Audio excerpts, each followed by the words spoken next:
Michel de Montaigne wrote that I'm going to modify, every person has within themselves the entire human condition. And the personal essayist is really using the experience of their life, the details and their encounters to raise a broader question, questions that often are wrestled with, as part of being alive. There's things that we share. We're all going to, we were all born, we all have this time, on this planet, and then we'll all pass. These are things that are unique and uniform to the human condition. I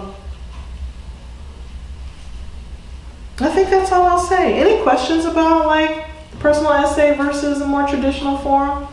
Yeah. Frankly, the personal essay is more fun. It is, and you get to know someone. Whereas in a traditional essay, oftentimes it's more cerebral, and you're learning more about an issue or a topic. Yeah, this is about the people. So with that, here are some suggested kind of discussion questions. You may have your own that are evoked, and I hope you do, and let's talk about those.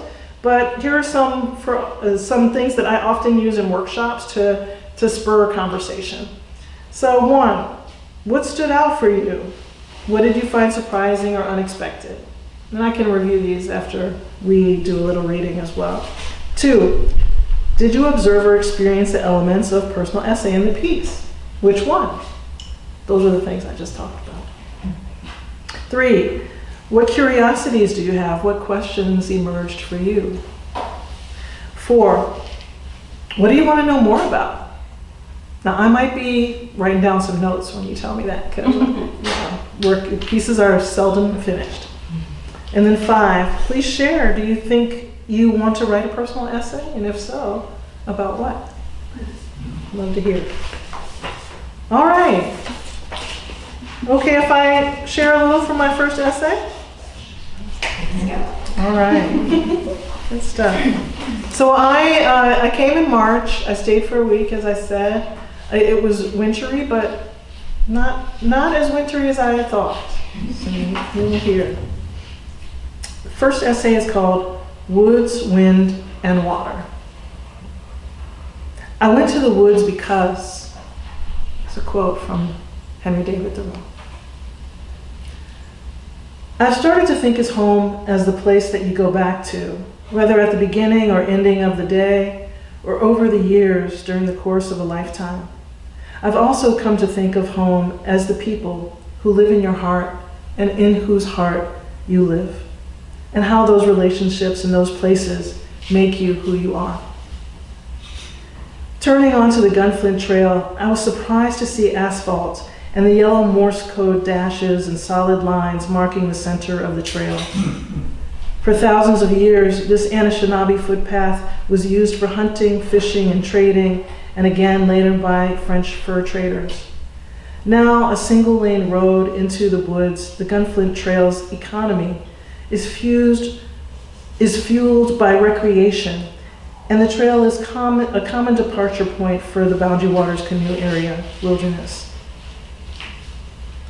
Even with the sparse snowfall in the Twin Cities, I had imagined that the trail would be covered in snow and with snow piled high along the road's edges.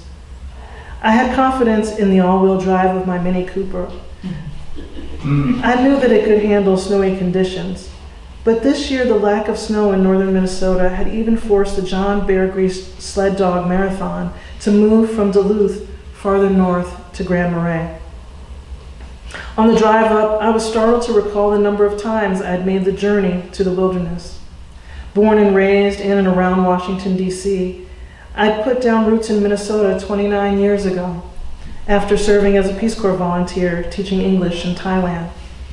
Kathleen, a buddy of mine from the Peace Corps, upon hearing that I was looking for a different place to live, invited me to visit Minneapolis in July. And I decided to give Minnesota a go.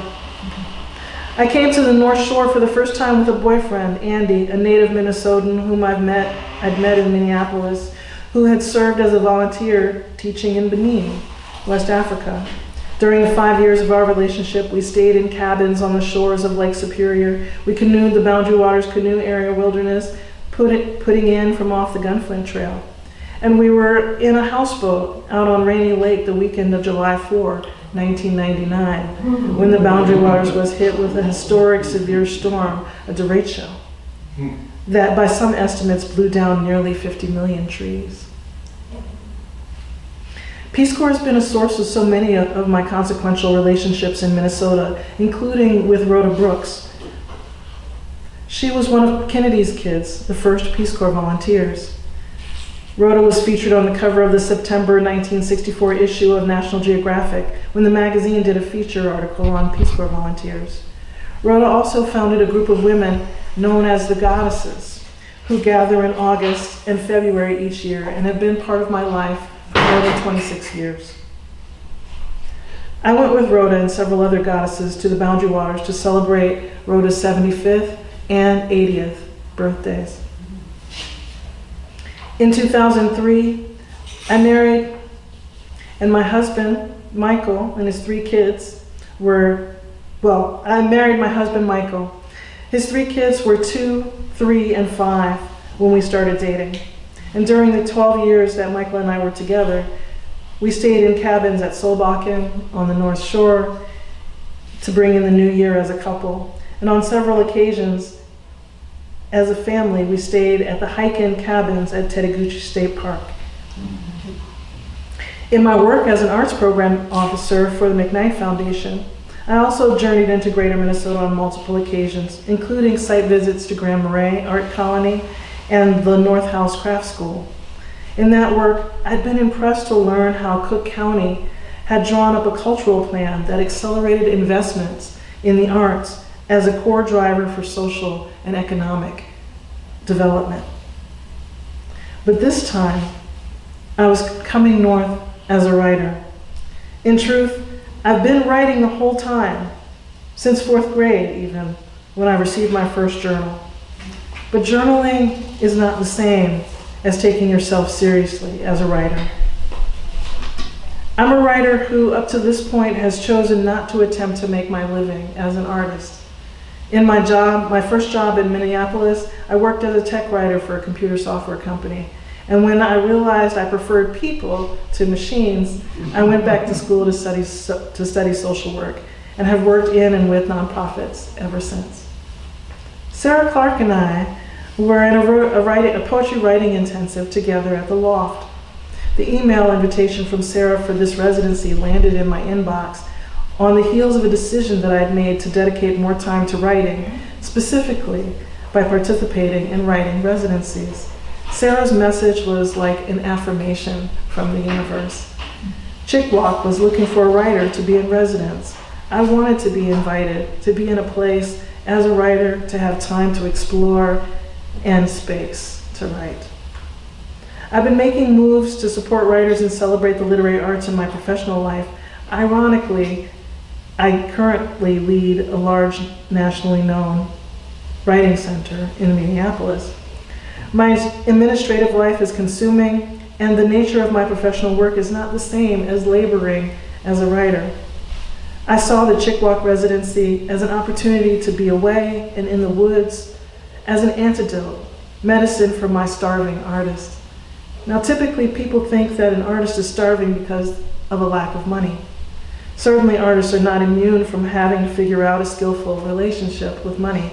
And this often involves a range of approaches to income that spans full-time or part-time employment, along with gigs or contract work. And oftentimes there's a mix. But my artist is regularly starved for time and space, and I saw this residency as a welcome chance for nourishment, an opportunity to return to the woods, the wind, and the water, and perhaps to my creative self. All right, I have 2 more pieces, but before we kind of get into those, I'm going to ask you some questions, some prompts. Y'all ready? This is not a test. It's totally a conversation. It's totally a conversation. And feel free, I'll read the first question. What stood out for you? What did you find surprising or unexpected? Any thoughts? Your familiarity with the North Shore and the Boundary Waters and what it meant to you, and the age of some of the people that participated in it. Full scale. Full scale. Yeah. I was surprised myself actually driving up. I was like, huh? And then up and I remember. You know, I was thinking about how sometimes the harried nature of life and work disconnect us from our own memories and experiences. So writing brought me back to remembering. As Toni Morrison calls it, remembering.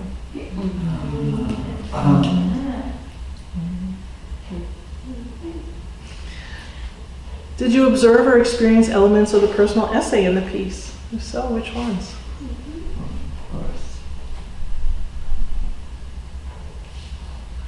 You're like, oh no, what were the... I'm saying that right now. Yeah. Feel free to shout out. And I can also, it's personal, intimate, there's risk, conversation, complexity, and contradiction, unity of human experience. Any of those? Well, it's about your relationships.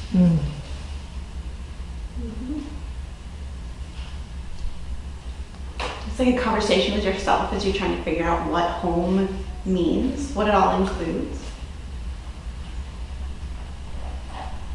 Hi, family. Good stuff. All right, one last one. What questions emerged for you? What's next for you? You created this time. Are you going to create more time? Are we going to see more poetry? Yes. As published? All right. Well, how about some more right now? Awesome, awesome. Okay, I got my paper shuffled around. Let's see.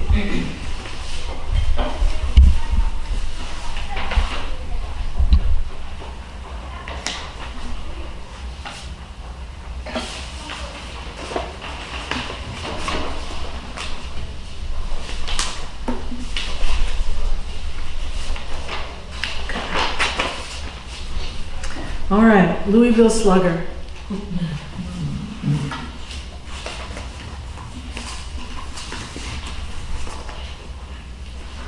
Float like a butterfly, sting like a bee. Muhammad Ali. Did you ever buy that gun? My father asked. No, I answered. I'd gone so far as to get licensed to carry, but never pulled the proverbial trigger on buying a gun. My father said he could mail me one.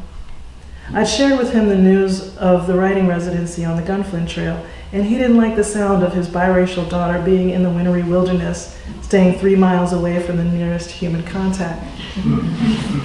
Many Black, Indigenous, people of color, or even single women won't risk venturing into rural Minnesota.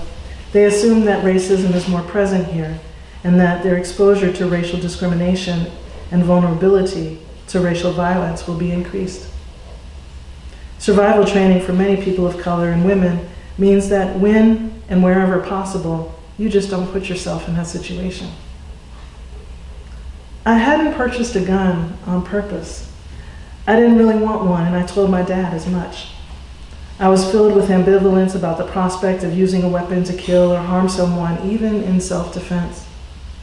This also contradicted Buddhist precepts, which included refraining from killing living beings, stealing, sexual misconduct, lying, and intoxication. In my spiritual practice, aggression and the energy of violence wasn't something that I wanted to perpetuate in my actions, and owning a gun wouldn't put me on a path that I wanted to walk. At the same time, the idea of being vulnerable and defenseless smacked of irresponsibility. Even monks at Buddhist monasteries studied martial arts to be able to defend themselves against attack. In 2020, after the murder of George Floyd, White supremacists marauded on motorcycles through my neighborhood in South Minneapolis, wearing cut-off jean jackets with Confederate flags crossed on their backs. And I decided at that time to get licensed to carry. I ascribed to what I called the approach of the samurai, which I summarized by saying, it's better to know how and to choose not to. But to get to that level of mastery requires years of dedication and training. I wasn't ready to invest years in becoming an expert fighter. Samurais were professional warriors, after all. I was a writer and a professional arts administrator. So where did that leave me? I thought about Gordon Parks, a black photographer for Life magazine, lauded for his photographs of African Americans fighting for civil rights in 1940s to 1970s, and one of the first black filmmakers in Hollywood. His films included The Learning Tree and Shaft. Gordon Parks had spent time in Saint Paul, and in his memoir, he talked about his camera as his choice of weapons. Is there a sporting goods store near you? My father inquired. I'm sure there'll be one on the way. Well, why don't you at least stop and buy yourself a baseball bat? So there I was, sizing up bats at the Dick's Sporting Goods in Duluth, when a 20-something white male sales associate asked if I needed assistance. I asked about the difference between the wooden bats, metal bats, and the composites, which varied widely in price and could cost as much as $300. What do you want to use it for? The sales clerk asked. My eyebrows crusted. I locked eyes on him like he'd asked me my age or my weight or some other unexpected, unacceptable personal question. To hit a baseball? My voice lilted. Now, why did I just lie? I know why. Stereotype consciousness, stereotype threat. Look it up, and Google will tell you. Stereotype consciousness refers to an individual's awareness of negative stereotypes about their group, while stereotype threat is the anxiety and potential underperformance that can occur when individuals are in situations where these stereotypes are relevant and applicable. In essence, being aware of a negative stereotype can lead to anxiety and impaired performance due to the fear of confirming that stereotype.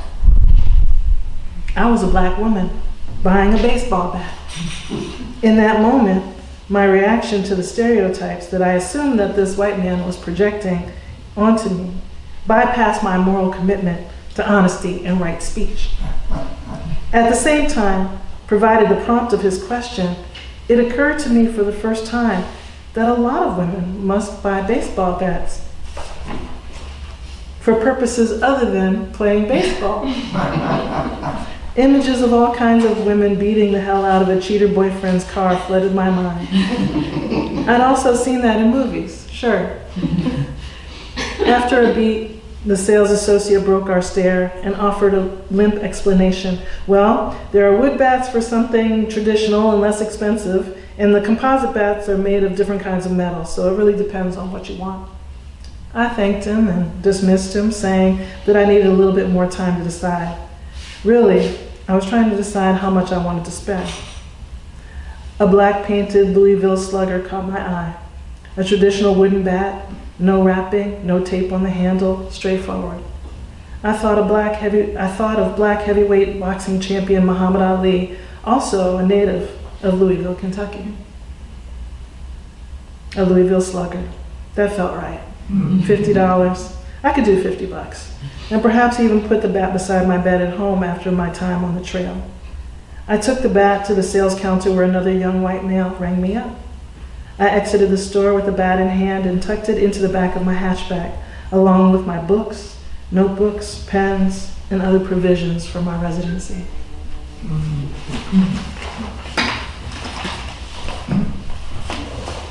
Few questions? What stood out for you? Any surprises? Well, I'm amazed that you came alone.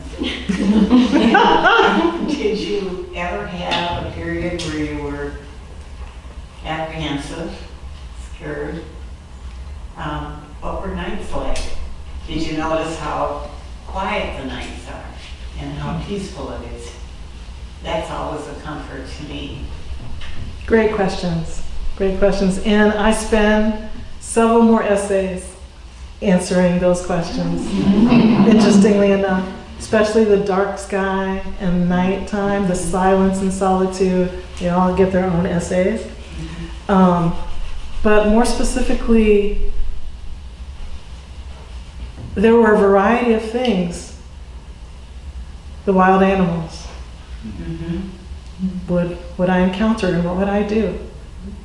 But the bat was really about the people. I don't know these people. You know, they don't know me, you know, and I don't know how they vote, you know, or what are they projecting on, who do they think I am, you know, in terms of the way they choose to treat me.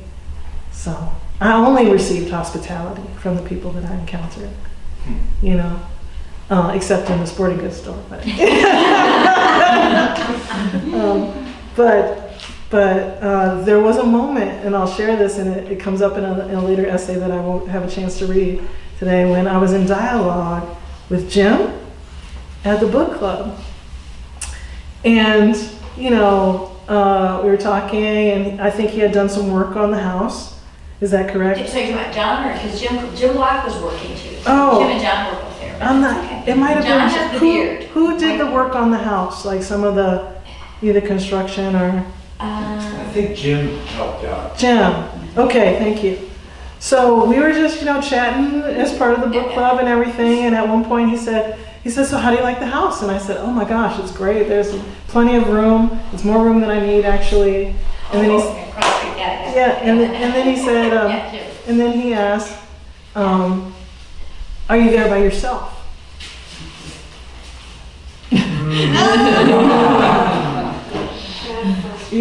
know, like, I had to make some kind of, I had to think about myself a little time. Well, I thought I might talk to my mom about coming. We were going to bring the dog, and I had to decide if I was going to just say, yeah, I'm there by myself. Like, why are you asking me that question? Yeah, You know, like, innocent question, right? Innocent question, but it's all about what's going on in my mind and what I don't know, you know, about the people. So, how do you get to know people? You have to spend time with them, right? So, that's why I was here. Did you take the bat out of your car? Interestingly enough, the bat was next to my bed when in my first time. Yeah. My second time, I have not taken it out of the car. And it's in the car. Yes, it Yeah, is in the car. It is in the car. Yep. I have a question for you. Yeah, go ahead. Okay, so the Gordon Parks quote, where his choice of weapon of choice is a camera. Yes. Is a baseball bat your weapon of choice? See, now, what do y'all think? Are we playing baseball right now? No. Yeah, I'm reading you my writing. Yeah. Yeah, I'm letting you get to know me. Yeah, personal essay is a good form for that. Yeah, however, the baseball bat is in my car. So, you know, little feet in both. However, in terms of being identified and what I want to bring to the world, you know, this is it. This is it. Yeah.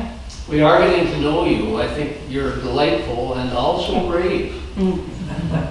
For a single woman to come up a distance to the wilderness in the wintertime by yourself, that's a stretch. Yes. But not unheard of in my cultural tradition, if you know about Harriet Tubman. You know about Sojourner Truth. I mean, there are people who have walked paths, often alone. Yeah. All right. Last one, and then we'll open it up for a little bit more discussion. All right. You know, these pages keep getting out of order.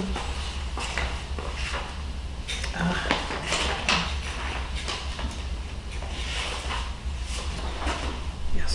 All right.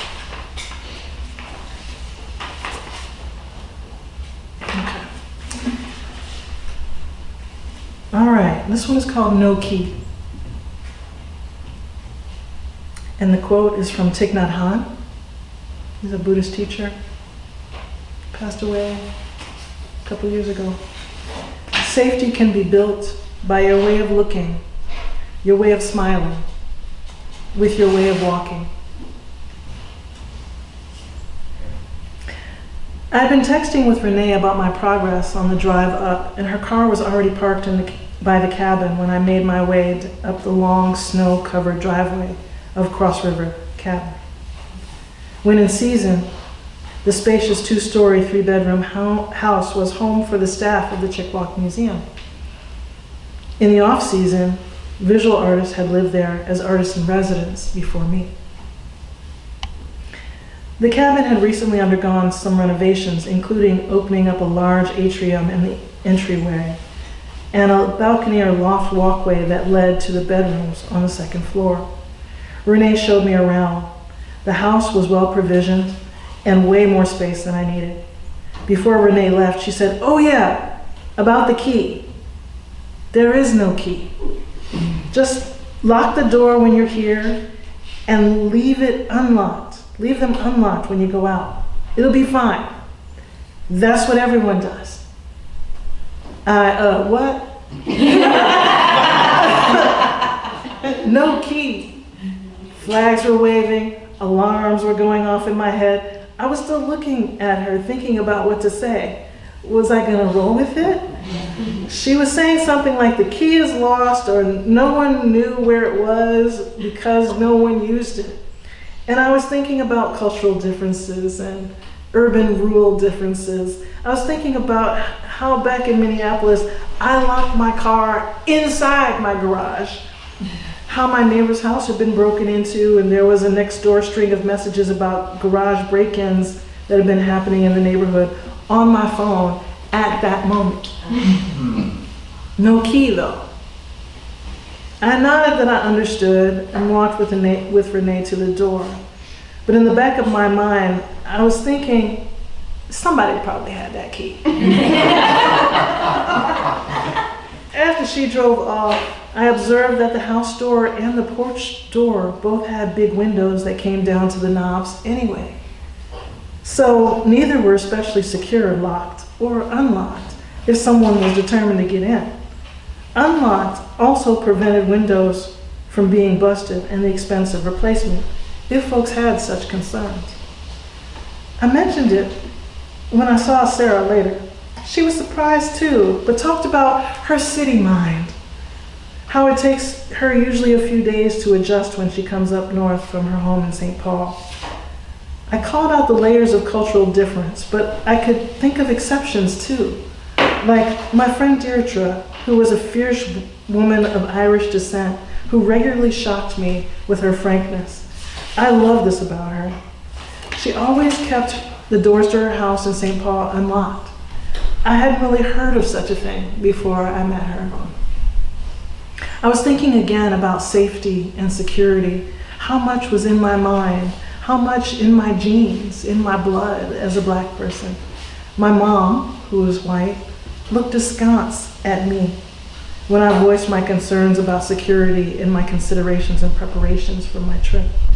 But every person of color that I talked to knew exactly what I was talking about and had similar concerns about being surrounded by people that they didn't know. In Buddhism, ideas of security, like most of the notions we have for the things that we crave, are acknowledged as mental constructs, changing and impermanent. Does having a lock on the door and a key make me secure? Does being aware of my fears and anxieties and working to wrangle them into something productive make me secure? Is being open to what comes without projecting positive or negative assumptions a better bedrock for security? I was being presented with an opportunity to practice. After a trip to the Philippines to visit family, my friend Jen gifted me with a ling-ling-o necklace, a talisman of protection, balance, and interconnectedness. The pendant reminded me of two palms pressed together, encircled, in a Y or a prayer mudra. When I shared about my anticipated journey north, Jen sent me a note encouraging me to wear the necklace. I appreciated her care and compassion. I found the talisman and put it on. Strangers, solitude, wild animals, darkness, creative doubts. I opened to my fears as teachers and brought them with me on my journey up the Gunflint Trail.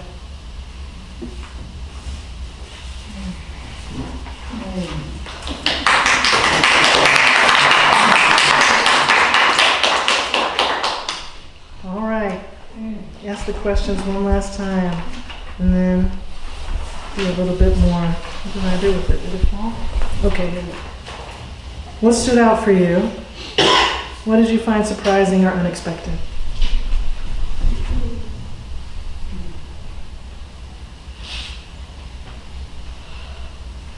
I think, well, I knew coming up here that there was a little hesitancy as this single Black woman.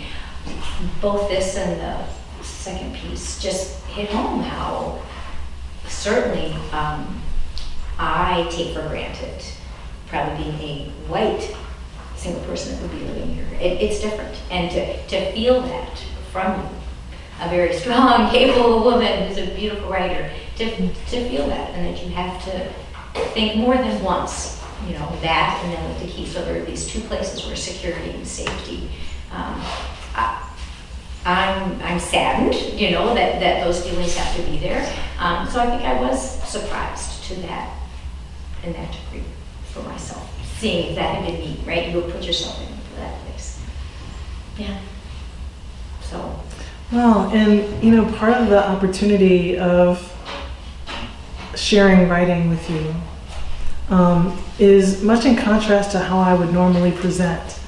You know, like usually, like I don't lead with vulnerability, even though Brene Brown and blah blah blah, you know, about how effective it is for establishing connection and relationship. Honestly, if we are gonna not kill each other, you know, we have to get to know each other. And to get to know each other, we have to be willing to share our stories and the edges, the things that keep us, you know, from making those type of kind of vulnerable and authentic connections.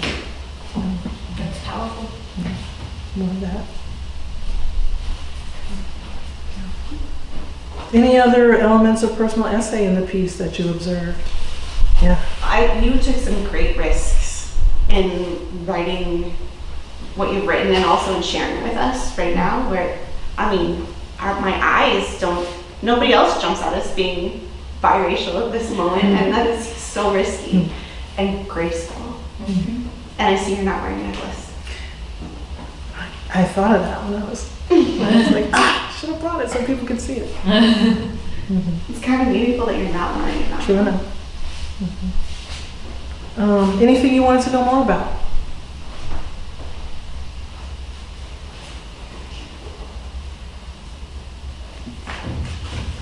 There's more to come. Well, thank you so much for the opportunity to be artist in residence here at Chik-Wauk Museum and the Gunflint Trail and Historical Society.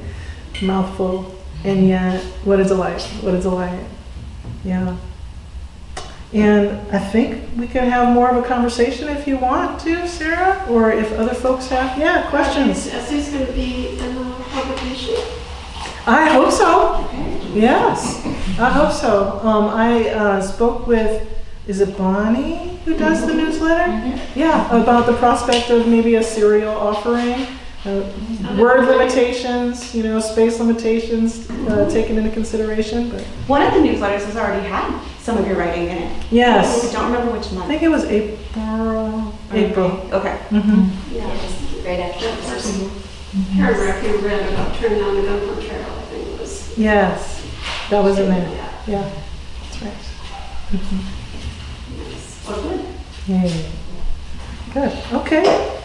Yeah. What comes next? Well, I have a question. Okay. That came with a bunch. Yes, awesome. In your first essay, you said that you journaled for so long, but you were not a serious writer. So first, like, what do you do differently now that you're You're a serious writer, Arleta. Yeah. What is different? Yeah, well, I journaled since 4th grade. How many people here keep journals? That's 2 journals. Anyone? Journal writers? All right, documentarians, at least 2. And I just want to say, journaling is legit. I'm not saying that journaling is not legit. But oftentimes, journals are raw material that then we work into form to share with other people. And that's part of the difference, is the expectation of audience. Yeah, I journal to hear myself, to understand what I'm thinking, how I'm feeling, oftentimes just to even get things out, so I don't have to carry them around. I can understand it better. But when I am, as you talk about, like, it being a professional writer or a real writer, you're taking audience into account, and you're also more diligent about the specifics of form. You're thinking about what are the tools that you can use to be most effective in telling your story and in sharing your work. Yeah. Thanks. Yeah. Are there any particular steps you take to start writing? Yes, ritual is important, and mornings work really well for me, as well as the middle of the night when it's quiet. Yeah, but I'd say because I work a regular full-time job, I get up early in the morning, so like 5 o'clock, and will give myself some time when I'm on a roll, especially 2 or 3 hours before I then get ready for work. And having a regularity to it makes it easy. I leave often breadcrumbs for myself at the end of whatever I've generated on a particular morning so that I can know where to pick up. So I'll say, I want to write about this and run around out of town. I want to write about this, this is coming, this quote came to mind, just to make a note. And then when I sit back down the next day, I'm like, okay, yeah, that's work that I can then pick up and run with. I'm going to relay with myself. Yeah. You said you were a technical writer, or about technology literature, and so, which I've done quite a bit of, like, grant writing, Okay. How do you get your brain to kind of shift into the personal essay kind of writing? That's an important question, and I'm going to be really honest. Sleep.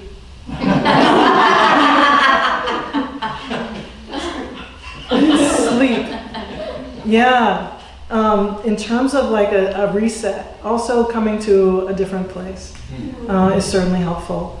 But oftentimes I'm drinking the caffeine. I'm in that go-go, that's of daily life. And those conditions are not conducive to my creative self. My creative self likes to adventure and explore. It's curious and playful. It's not a taskmaster.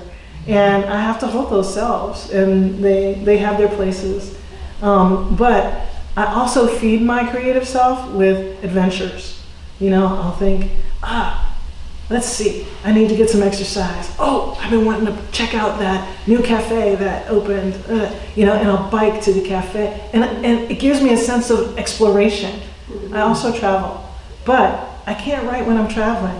I make notes. Because I just want to be there. I want to be in the place, and I'm gathering the experiences, and then in the deep dark, darkness of winter, or they talk about the Russian novelists, having those winters and the long books, like having that that time that's where there isn't as much demand, whether it be wee morning hours or middle of the night, or and then residencies and retreats. Where you're able to say, okay, this stockpile of notes, what can I make it into? These journal entries, how are they relevant? But sleep. It's reset the brain. Yeah. I'm a big napper. Yeah. Yeah, I noticed that all 3 of your essays have an epigraph at the beginning, a quote from somebody else. Yes. And I really love where you cut off the row in the first one. So I was wondering if you could just tell us a little bit about why you chose those. Yeah, I mean, in the second visit, back to Summary, Gunflint Trail, the transformation in the landscape is so radical. But I also was just thinking about like Walden and this, like, why did he go to the woods? And he says to suck the marrow out of life and to drive life into a corner, and if it was mean, to tell its meanness to the world. I mean, one, you're the people that inspired you. Like I wish I had known him. I'd love to have a kid. I think he was a curmudgeon and probably didn't like people. But darn it, if he wasn't like here to like get to the bottom of what this thing is to be human, to document it and to give it back to us in his writings. So he's one of they're all teachers, Muhammad Ali, I actually have a t-shirt that I wore in meditation and protest in 2020, 2021, and I have some other writings about that, but my t-shirt reads, float like a butterfly, sting like a bee. And it is about, evolving the spiritual practice that gives you the fierceness and courage to show up in the world and do what is needed, at the same time as cultivating an open heart. Those are hard things to hold in the same space and time and in the same person, right? Yeah, not always successful, and yet the dialectic of it is a spiritual practice. Yeah, and then Thich Nhat Hanh, I'm still learning from his gentleness and simplicity. He goes on to say in his writings, in that same essay that I quoted from, it is in getting to know each other. It is in our interbeing. It is in our interconnectedness that we can truly know ourselves and that we can save this world, Like it's not in an investment in material objects or weapons or, even trickery or deception, So, yeah, it's in our relationships with each other. Yeah, great questions. Okay, one last one, and then we'll call it. What fun! Yeah. Do you have any, I know you mentioned some books at the beginning, but do you have any, like, other books that you would recommend other people to read or other, like, favorites? Yes, well, thank you for that. Oh, I got you. Well, that was a setup. Black Swallowtail in order from the Duluth Art Institute, but I always am open to signs from the universe. What is this over here on this bulletin board? It is, yeah. Swallowtail butterfly. Yes. So, if you want, I mentioned some of the classics. A great anthology of essays, personal essays in particular, is The Art of the Personal Essay, edited by Philip Lopate, if you want a full spectrum of kind of the history of personal essay. But I love the variety and form, and most recently, just yesterday at the Magnetic Rock, I took this one with me, the Book of Delights by Ross Gay. It's short meditations that are just, you drop into his life and reflection, and you come out more human. Like, how do you do that with like 5 paragraphs? Like that inspires me. So I recommend the Book of Delights, especially, if you just want a little nugget to start your day off with meaning, joy, connection. Yeah, that's a good one.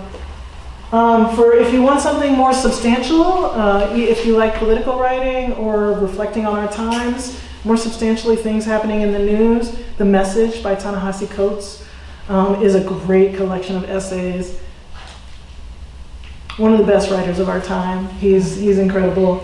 And then Thich Nhat Hanh has a small book called True Love.